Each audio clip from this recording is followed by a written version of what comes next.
has fallen to its lowest level in 125 years.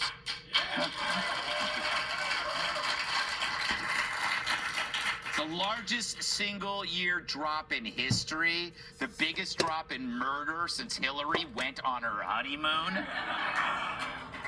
Violent crime also down across every category in cities across the country.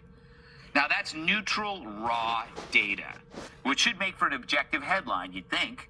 Well, here's how Axios framed it. Quote, crime plunges in major cities despite Trump's crackdown rhetoric. Despite.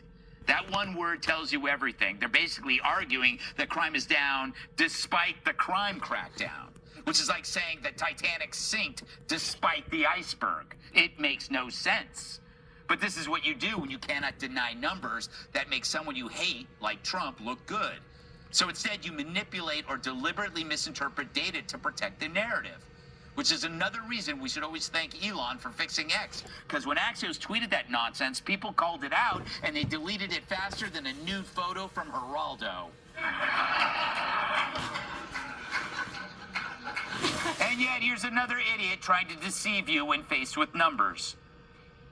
All this talk about ridding the country of violent criminals, a massive overstatement. If less than 14%, again, of the 400,000 immigrants being arrested are had charges or convictions for violent criminal offenses. What about the 14%? Such a low percentage of 400,000 people. If your daughter gets raped by the guy that gets back out and he's one of the 14%, I don't think you're going to quibble about whether it's 14 or 64. It is amazing that Duckface was once considered a reputable journalist.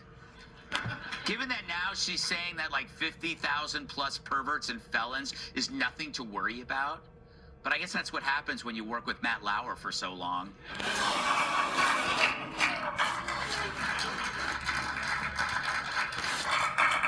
She also didn't mention that the remaining criminals considered nonviolent had been busted for, like, drunk driving, drug trafficking, and fraud, or as Spirit Airlines calls it, their customers.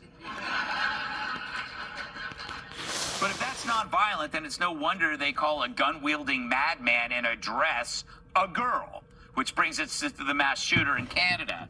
The killer was an 18-year-old dude claiming to be a woman.